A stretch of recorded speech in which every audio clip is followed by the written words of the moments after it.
Friends, स्वागत है आपका टॉपर आईएएस क्लब एकेडमी में। मित्रों, आज हम लोग फिर से इतिहास की कक्षाओं को अपने आगे क्रमिक रूप से आगे बढ़ाएंगे। कल मित्रों हमने इतिहास का इंट्रोडक्शन पढ़ा था और उसके आगे आज हम जो है प्राचीन भारतीय इतिहास के अध्ययन के स्रोत के बारे में हम पढ़ने वाले हैं।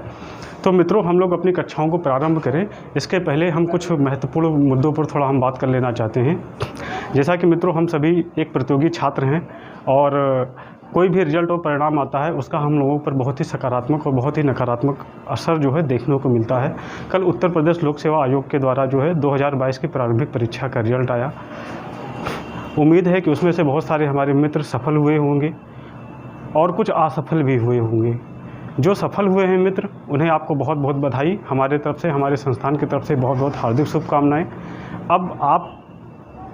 अब आपको सिर्फ़ और सिर्फ अपने सारी जो भी मित्र हमारे सफल हुए हैं, अब उनको अपना पूरा फोकस अपने मुख्य परीक्षा पर ध्यान में रखना होगा और कोई भी बाहरी कारक है उन पर हमें ध्यान नहीं देना है, जिससे कि हमें कोई पढ़ाई में अवरोध उत्पन्न हो। हमें पूरा फोकस मित्रों अपने जो हमें मुख्य परीक्षा देने का अवसर मिला है उस पर लगाना चाहिए। और हाँ, हमें इसके साथ साथ में जो है टेस्ट सीरीज लगानी चाहिए, पिछले प्रीवियस ईयर्स के पेपर्स को ध्यान में रखना चाहिए और अपने सिलेबस को प्रीवियस ईयर्स के पेपर को ध्यान में रखते हुए अपनी स्ट्रेटजी बनाकर हमें अध्ययन करना चाहिए। लेकिन साथ ही साथ हम उन मित्रों के लिए भी कुछ दो शब्द बोलना चाहेंगे जो कल की परीक्षा में असफल हुए हैं। मित्रों, सफलता और असफलता ये तो प्रतियोगी जीवन के दोनों अपरिहार्य अंग हैं और दोनों साथ साथ में चलते रहते हैं। तो असफलता से मित्रों हमें निराश नहीं होना है, हताश नहीं होना है। और एक जगह अगर असफल हुए तो कोई बात नहीं, आगे बहुत सारे रास्ते खुलते हैं। और जो हम देखते हैं अभी दिसंबर जनवरी में आरओ परीक्षा 2022 और बीओ परीक्षा जो होने की संभावना है मित्रों, आपके लिए बहुत ही गोल्डन अपॉर्चुनिटी है। आप सभी उस पर पूरे मनोयोग के साथ लग जाइए मित्रों। कंपटीशन बहुत ही टफ है, ये इस बात से आप भली बात परिचित ही होंगे, मुझे उसमें कहने की आवश्यकता नहीं है। और हाँ, ये जो 6 महीने का समय है, इसमें अगर 3 महीने अगर आपने अपने निराशाजनक बातों में आकर अपने आप को निराशा के माहौल में रखकर या निगेटिव थॉट के साथ में अगर आप सोचेंगे तो आप उस एक मकड़जाल में आप फंसते चले जाएंगे। इस वास्ते मेरी आपसे यही एक निवेदन है कि आप जो है अपनी क्षमताओं को पहचानिए और 2-4 दिन का रेस्ट अगर लेना है तो ले लीजिए, लेकिन उसके बाद अपनी पढ़ाई पर वापस आ जाइए मित्रों, कि ताकि आगामी जो परीक्षा है उसमें जो है आपकी सफलता जो है सुनिश्चित हो सके। तो मित्रों, एक लाइन है शिव मंगल सिंह सुमन की, जिसे अटल बिहारी वाजपेयी जी भी जिसके बहुत बड़े प्रशंसक थे और हर मंच से अपने गाया करते थे या बोला करते थे कि हार में क्या जीत में किंचित नहीं भयभीत में, हार में क्या जीत में किंचित नहीं भयभीत में, कर्तव्य पथ पर जो भी मिला यह भी सही वह भी सही, वरदान नहीं मानूंगा हार नहीं मानूंगा, वरदान नहीं मानूंगा कुछ भी हो पर हार नहीं मानूंगा। तो मित्रों, इसी के साथ में हम अब अपनी कक्षाओं को आगे बढ़ाते हैं मित्रों। जो प्राचीन भारत का इतिहास के अध्ययन के स्रोत आज हमारा टॉपिक है और आज हम यहाँ से शुरू करते हैं अपना कक्षा को। तो मित्रों, प्राचीन भारतीय इतिहास के जो अध्ययन के स्रोत हैं, ये हर साल जो है लोक सेवा आयोग के द्वारा आयोजित परीक्षाओं में एक क्वेश्चन यहाँ से लगभग देखने को मिलता है। चाहे कभी मेगास्थनीज के बारे में पूछा जाए, चाहे कभी फाहियान के बारे में पूछा जाए और चाहे कभी वो पुरातात्विक साक्ष्यों से बना दें, यानी मुद्रा या सिक्कों पर क्वेश्चन हमारे बन जाते हैं, कभी चित्रकला पर बन जाते हैं। जैसे 2020 की परीक्षा में पूछा गया था कि अजंता चित्रकला की गुफाओं की खोज किसने की थी, वाकड़कर उसका आंसर था। ये 2020 पीसीएस में पूछा गया था मित्रों। मुद्रा और सिक्काओं पर किस शासक के सिक्कों पर जो है कैसी आकृति बनी हुई है, किस सिक्कों पर किसकी कौन सी उपाधियां थी मित्रों। जैसे समुद्रगुप्त के बारे में हम पढ़ेंगे, उसके सिक्कों पर कई उपाधियों से उसे अलंकृत किया गया है। चंद्रगुप्त द्वितीय के सिक्कों के बारे में पढ़ेंगे तो बहुत सारी क्वेश्चन इनसे सबसे बनते हैं। अभिलेख के बारे में बात करें तो समुद्रगुप्त की प्रयाग प्रशस्ति अक्सर पूछा जाता है।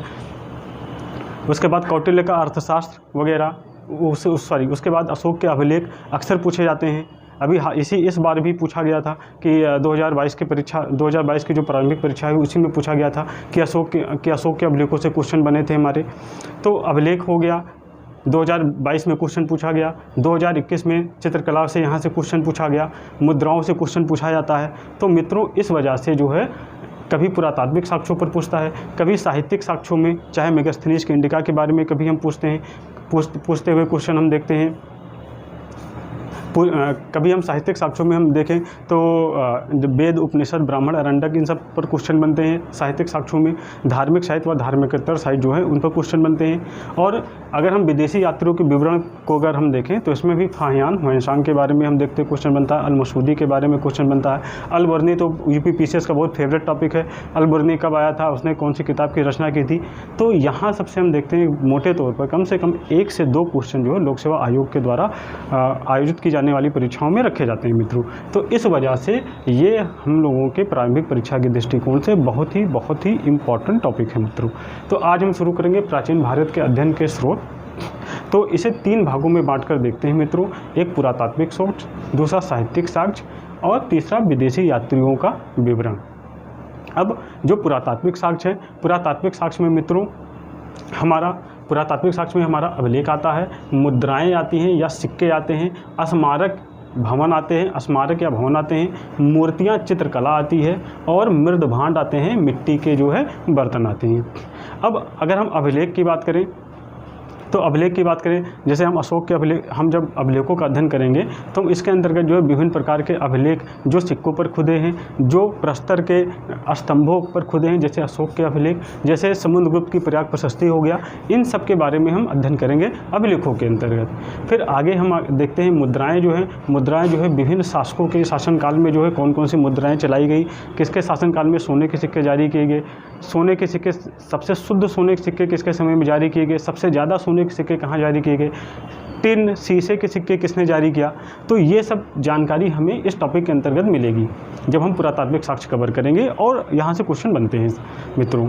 उसके बाद स्मारक भवन जो है, स्मारक भवन मतलब आर्किटेक्चर, किस शासक के समय में कैसे कैसे आर्किटेक्चर थे और उन आर्किटेक्चर का क्या महत्व था, इससे उनके आर्किटेक्चर से समाज की समृद्धि के बारे में, उस समय की अर्थव्यवस्था के बारे में और उस समय की जो है जो साम्राज्य था उसकी आर्थिक स्थिति परिस्थिति कैसी थी उसके बारे में जानकारी मिलती है।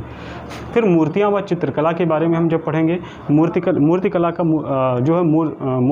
जो मूल विकास होता है मौर्योत्तर काल में देखते हैं। मुख्य रूप से जो कुषाण के काल में हम देखते हैं जब भारतीय महाद्वीप में और उसके बाद उत्तरी पश्चिमी भारतीय क्षेत्रों में जो है मूर्तियों का डेवलपमेंट होते हुए देखते हैं। और इसमें जो है कई तरीके की बुद्ध की मूर्ति, वैष्णव भगवान की मूर्ति और अन्य जो मूर्तियों का डेवलपमेंट कैसे कैसे हुआ है उसके बारे में अध्ययन करेंगे और इससे हमें धर्म और साहित्य के बारे में महत्वपूर्ण जानकारी प्राप्त होती है। फिर आएंगे मृदभांड कला। जब मृदभांड के बारे में हम देखते हैं मित्रों तो मृदभांड यानी जो मिट्टी के जो बर्तन होते थे उनके बारे में हम अध्ययन करेंगे। तो मृदभांडों से ये पता चलता है कि मृदभांडों की जो है कि उस समय समाज में किस किस प्रकार के मृदभांड थे और उन मृदभांडों की मित्रों अपनी एक संस्कृति है।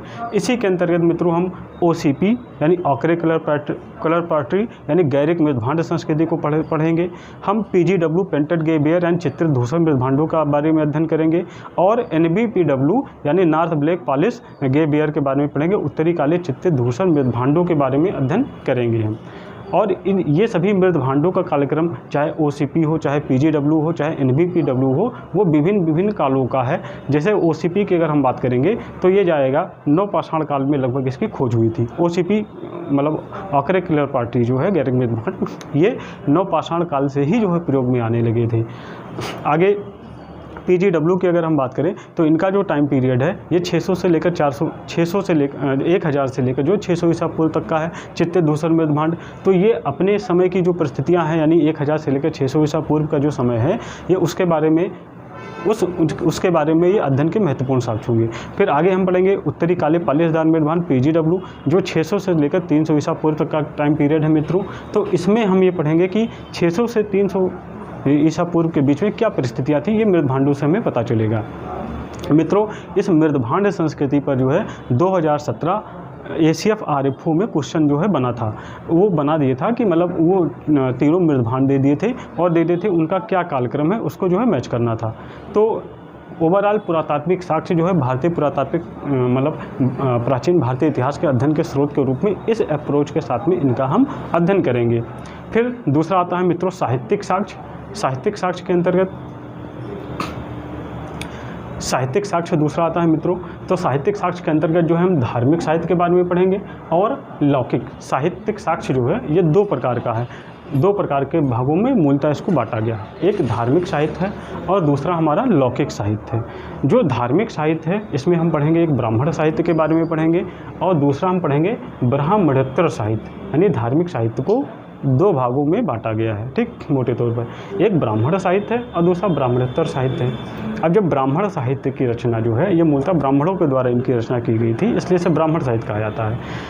और ब्राह्मण साहित्य के अंतर्गत हम क्या क्या पढ़ेंगे, वेद के बारे में पढ़ेंगे, ब्राह्मण ग्रंथ के बारे में पढ़ेंगे, आरण्यक के बारे में पढ़ेंगे, उपनिषद के बारे में पढ़ेंगे, पुराण के बारे में पढ़ेंगे, स्मृति के बारे में पढ़ेंगे, ये जो वेद, ब्राह्मण, स्मृति के बारे में पढ़ेंगे और महाकाव्यों के बारे में पढ़ेंगे, जिसमें महाकाव्य में रामायण और महाभारत के बारे में पढ़ेंगे, ठीक। तो मोटे तौर पर इन ऊपर के जो चार हैं इन्हें श्रुति साहित्य जो है कहा जाता है, और जो नीचे के ये तीन है पुराण, स्मृति और महाकाव्य जो है इन्हें स्मृति ग्रंथों में या स्मृति साहित्य की जो है संज्ञा दी जाती है। अब अगर हम मोटे तौर पर इनको हम समझने का प्रयास करें तो जैसे वेद है हमारा, तो वेद है इसे आर्यों की जो है इसे आर्य संस्कृति की जानकारी का सबसे महत्वपूर्ण स्रोत हमारा वैदिक साहित्य ही है। और इस वेद में जो है हम ऋग्वेद, यजुर्वेद, सामवेद, अथर्ववेद आदि साहित्यों की रचना होते हुए देखेंगे, जिससे जो है आर्यों की सामाजिक, धार्मिक, आर्थिक परिस्थितियों के बारे में जो है जानकारी हमें प्राप्त होती है। उसके बाद जो ब्राह्मण ग्रंथ है, ब्राह्मण ग्रंथ की जो रचना है बेसिकली वो वेदों की सरल भाषा में अध्ययन करने के लिए ब्राह्मण ग्रंथों का जो है रचना किया गया है। और ये जो ब्राह्मण ग्रंथ हैं ये जो है विभिन्न जो वेद हैं, जो चार वेद हैं, इन्हीं को ध्यान में रखते हुए लिखे गए हैं। जैसे ऋग्वेद का ऐतरेय और कौशिकी ब्राह्मण है, ऐसे कर हम चारों वेदों का हम ब्राह्मण ग्रंथ पढ़ेंगे। उसके बाद जो आरण्यक ग्रंथ है, आरण्यक जो ग्रंथ है मित्रों, ये मूलतः आरण्य मतलब होता है जंगल, तो इनकी जो रचना है मूलतः वो जंगल में रहकर की गई है। और ये जो आरण्यक जो है इसमें जो है दार्शनिक सिद्धांतों के बारे में चर्चा की गई है। फिर ये उपनिषद आएंगे। उपनिषद में मूलतः क्या होता, उपनिषद मतलब वह ज्ञान होता था जो छात्र गुरु के समीप में रहकर जो है ग्रहण करता था, ठीक है। तो उपनिषद में मूलतः वैदिक चिंतन और दर्शन के बारे में अध्ययन किया गया उपनिषदों में। उसके बाद हम पुराणों के बारे में पढ़ेंगे। ये पुराण हमारे प्राचीन भारतीय इतिहास के अध्ययन के दृष्टिकोण से महत्वपूर्ण है दोस्तों, और इसमें कई राजवंशों की वंशावलियों के बारे में महत्वपूर्ण जानकारी प्राप्त होती है। जैसे मत्स्य पुराण हो गया, वायु पुराण हो गया, आदि पुराण जो हैं, ऐसे 18 पुराण हैं। और इन पुराणों के माध्यम से हमें विभिन्न राजवंशों की वंशावलियों के बारे में जानकारी प्राप्त होती है पुराणों के अंतर्गत। फिर ऐसे स्मृतियाँ हैं, स्मृतियों के बारे में भी हम आगे अध्ययन करेंगे अपने जब क्लास शुरू करेंगे। और इसके बाद महाकाव्य है। महाकाव्य में बेसिकली रामायण और महाभारत की रचना हुई थी, मतलब इन दो को महाकाव्य की श्रेणी में रखा गया है। तो मोटे तौर पर पुराण, स्मृति, महाकाव्य, स्मृति ग्रंथ में इनको जो है रखा गया है।